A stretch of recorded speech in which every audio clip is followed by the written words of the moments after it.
অনেকে বলে খাজা মাইনুদ্দিন চিশতি উনি আনাসাগরের পানি লোটে এনেছে, অনেকে এটা বিশ্বাসও করে। দেওবন্দে হিন্দুস্তানের অনেক ওলামায়ে কেরামরা বিশ্বাসও করেন।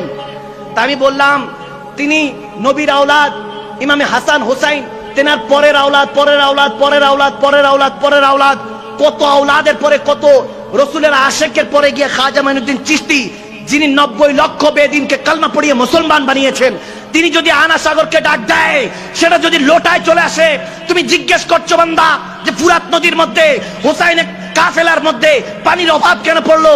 আমি বলি না না, ওই দিন পিপাসিত হোসাইন ছিলেন না, ওই দিন পিপাসিত কারবালার ময়দান ছিলেন, ফুরাত নদী ছিলেন, ঠিক না? আজমাতে হাসান হোসেন কি বুঝো তুমি? তুমি কি বুঝবা? তুমি মানো যে হাসান হোসেন জান্নাতের সর্দার, সম্রাট, এই হাদিস মানো, কিন্তু মুহররম আসলে তোমার যখন আমরা কেউ সুন্নি মুসলমানরা শাহাদাতে কারবালা মাহফিলগুলি সাজাই, তখন তোমার গায়ে আগুন জেগে যায়, তখন তোমার এজিদ সম্পর্কে আকীদা বের হয় রহমতুল্লাহ আলাইহি নাউজুবিল্লাহ।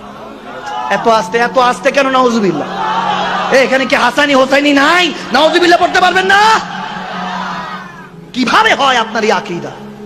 আপনি মিম্বরে রাসূলে বসে নাউজুবিল্লাহি মিন যালিক আস্তাগফিরুল্লাহ, কিভাবে আকীদা হয় যে আপনি মিম্বরে রাসূলে বসে নওয়াসায়ে রাসূলের উপরে যে তলোয়ার চালিয়েছে, 3 দিনের বেশি শোক পালনের নির্দেশনা নাই, ওটা আমরা মানি। আমরা সুন্নি মুসলমানরা, আমরা আলা হযরতের অনুসারীরা, ইমামে আহলে সুন্নাতদের অনুসারীরা, আমরা এটা মানি। কিন্তু ইমামে হোসাইনের উপরে তলোয়ার চললো, নওয়াসায়ে রাসূলদের উপরে তলোয়ার চালানো হলো, আমরা সেই সম্পর্কে আলোচনাও করব না। এটা কেমন ইসলাম? আবার কেউ কেউ আছে কে হোসাইনি মুসলমান না এজিদি মুসলমান। আমি বললাম এজিদ আবার মুসলমান কবে থেকে? আওয়াজ দেয় না। 39 বছরে 3 বছর খেলাফত পাইছে, করেছে, এরপরে তো ফিনারে জাহান্নামা খালিদিনা। কই গেছে কুকুর, বিড়াল, শিয়াল কোথায় টেনে হেসে খেয়ে ফেলছে, খবরও নাই।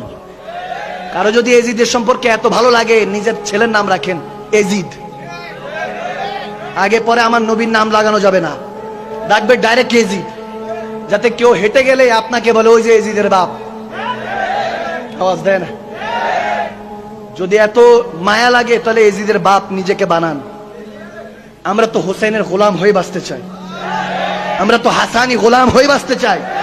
আরে যখন ইসমাইল জবিউল্লাহর কথা আপনি বলেন, 10ই জিলহজে যখন কোরবানি করতে যান, কেন আপনার মনে পড়ে না ইব্রাহিম খলিলুল্লাহর উপরে যখন ইমতিহান আসলো, ইসমাইল জবিউল্লাহকে শাহাদাতের রক্ত পেয়ালা পান করার জন্য হুকুম আসলো, আল্লাহর রাহে যখন কোরবানির হুকুম আসলো, তখন ইসমাইল জবিউল্লাহ দাদা হন, দাদা নবীজির দাদা, ইমাম হাসান হোসেনের দাদা, তিনি হলেন ইসমাইল জবিউল্লাহ ইব্রাহিম খলিলুল্লাহ।